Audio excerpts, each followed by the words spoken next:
Put the green food dye away this St. Patrick's Day and lean into the Irish culture with dishes that go beyond corned beef and cabbage. And what better way to do so than by having Chef Catherine Fulvio, who is joining us live all the way from Ireland. Welcome to the show, Chef.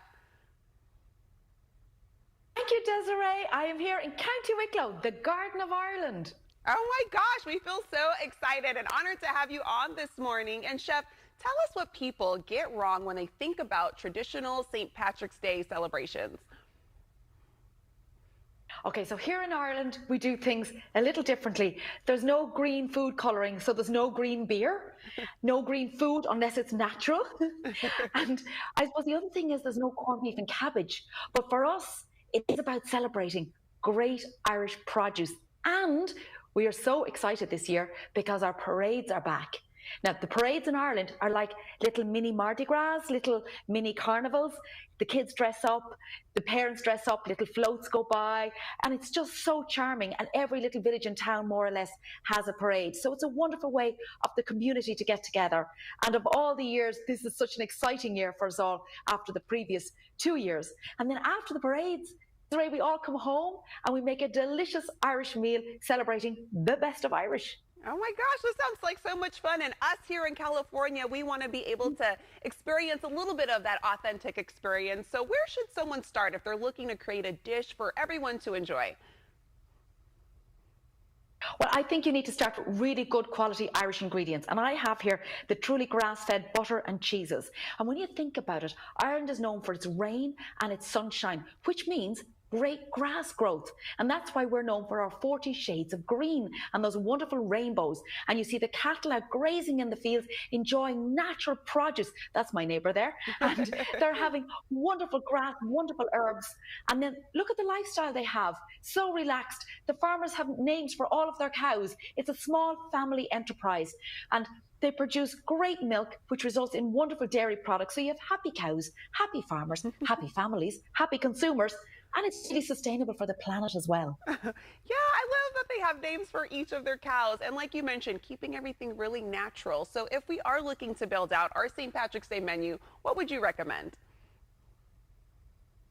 Well, instead of the corned beef and cabbage, I have for you my cheddar and caramelized onion barley risotto. And what I did was I cooked off my onions in my butter, lovely soft creamy butter, and just got sweetness going in the onions.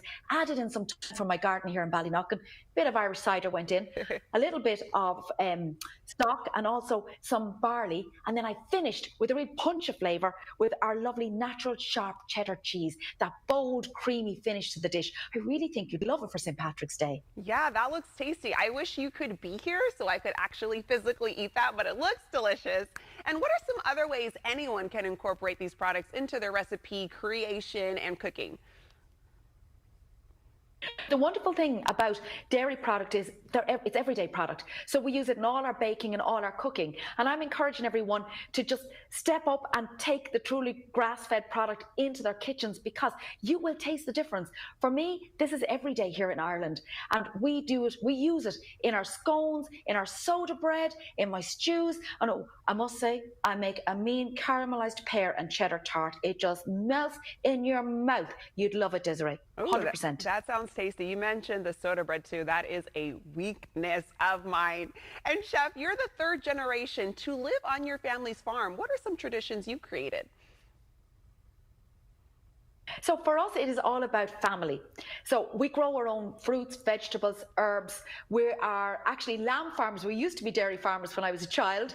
And for us, it really is about what we grow, using what we have in the garden to produce our own food, and then coupled with the dairy produce.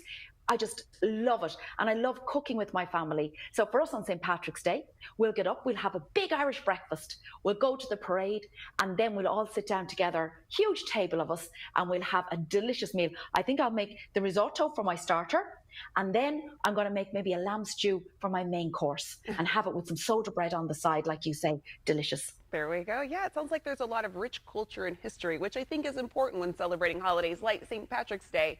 And Chef, you also founded a cookery school. Could you tell us a little bit more about that? I did when my dad stopped milking cows. We had an empty building, and I converted the old milking parlour. Sounds fancy, doesn't it? The milking parlour of the farm into a cooking school almost 20 years ago.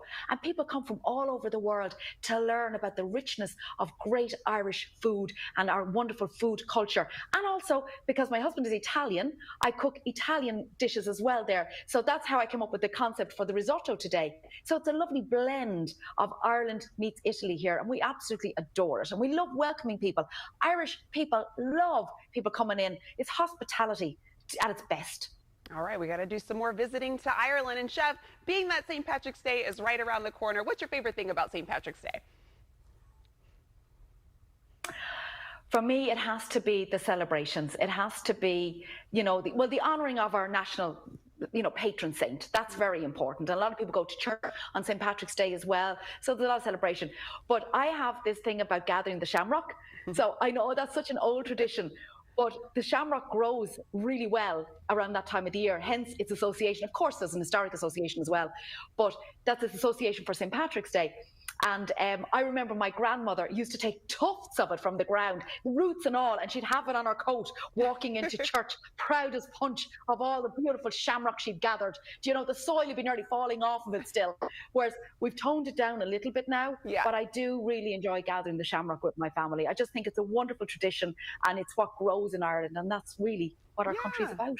All about the tradition. Chef, thank you so much for joining us this morning. For more recipes, you can follow Chef Catherine on Instagram at CatherineFlavio_chef.